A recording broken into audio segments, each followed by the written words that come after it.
of Allah, the most merciful and the entirely merciful. All praise is due to Allah the Almighty, the Lord of the worlds. May Allah's peace, mercy, and blessings be upon His final and last messenger, Muhammad.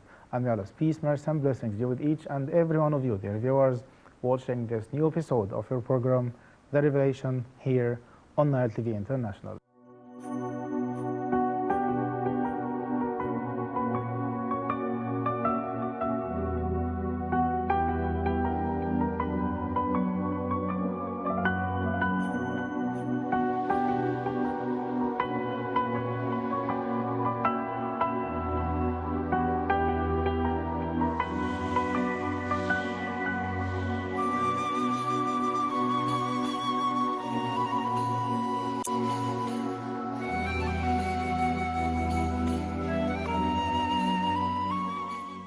In this episode, my dear viewers, we are still looking into the stance of Islam when it comes to peaceful coexistence. And we have already delved into some of the basic or foundational, if you like, principles and maxims as to the perspective of Islam or the standpoint of the Islamic jurisprudence when it comes to the human being in light of being merely honored as a human being created by Allah subhanahu wa ta'ala. Assalamu alaikum wa alaikum salam.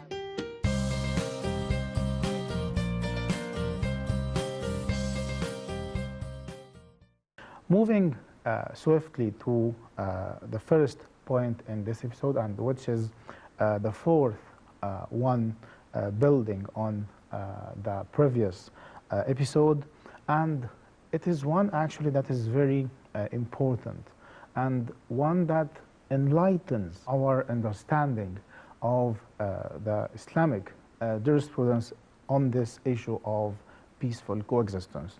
And that's how is it Islam calls on, or if you like, urges all Muslims to respect the dignity of each and every human being without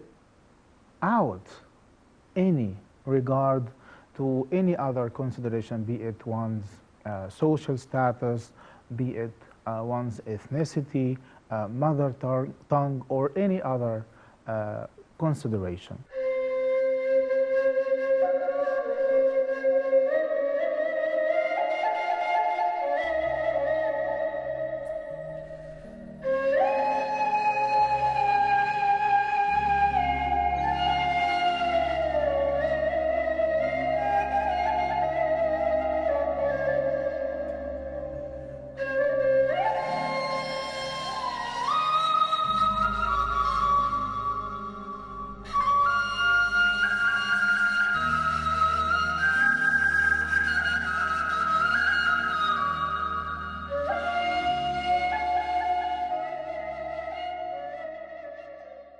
In this regard, in particular, it is very important to draw your attention here to a very important conception in Islam, and that's how is it the human being, irrespective of one's faith or any other consideration, is seen or considered to be a Khalifa of Allah subhanahu wa ta'ala on earth.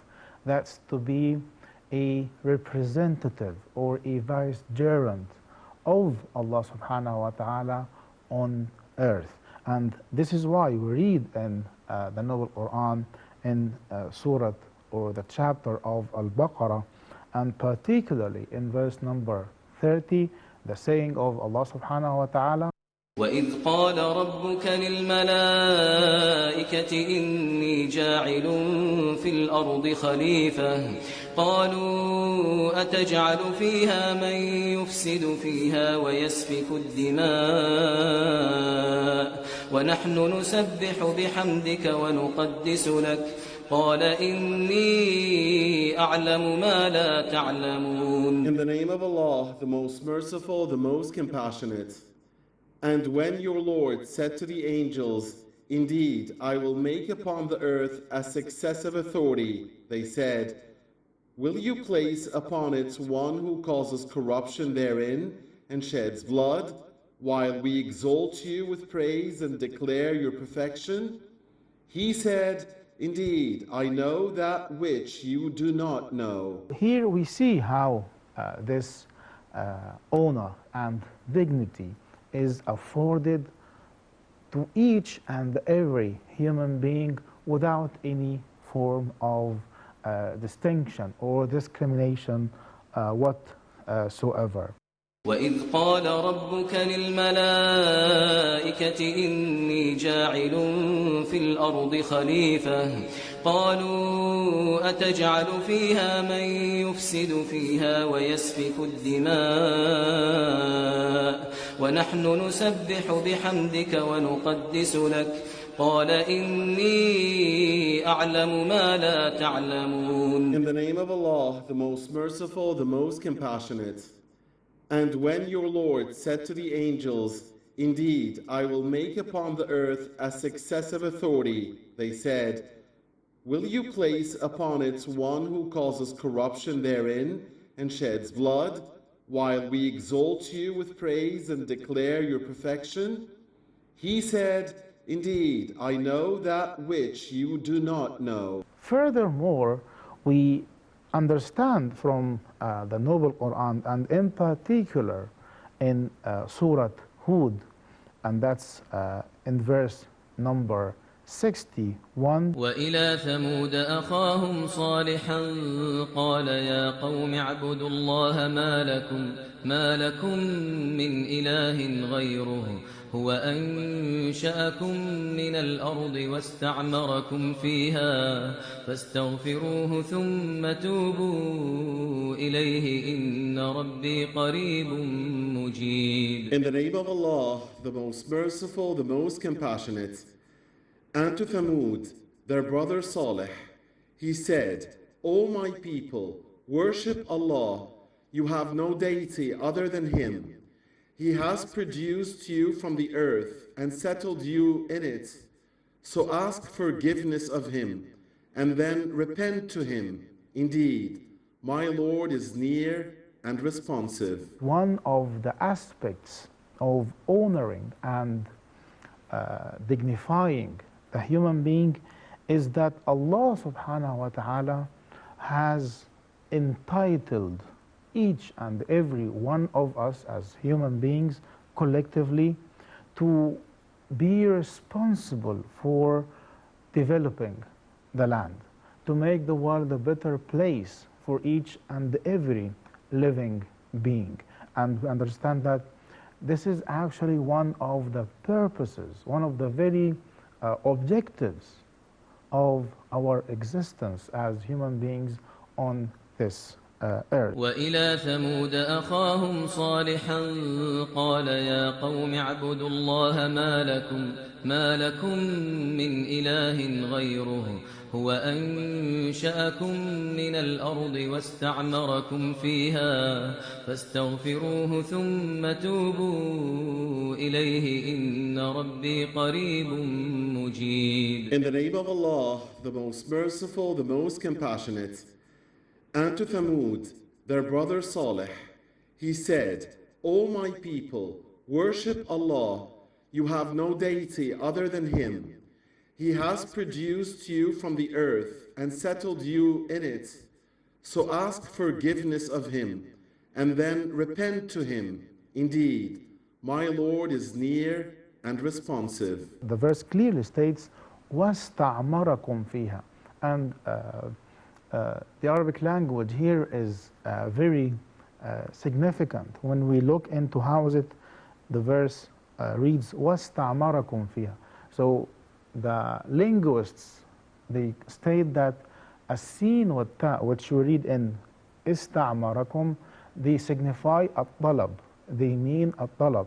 That's to require something or to ask for something. And this is in a pure linguistic sense. So for instance, when we say astaghfirullah, so we have here as-sin and the ta, i.e. I ask for the forgiveness, the maghfirah or the ghufran of Allah subhanahu wa ta'ala. So here we read wasta'marakum. So we understand here the sin and the ta, the two letters, are coming in precedence of imara, ista'marakum. And we know that imara is a very comprehensive term in a very positive sense, because imara means urbanization. Imara means spreading development in a sustainable way. And imara also mean, here in this context, it means to build,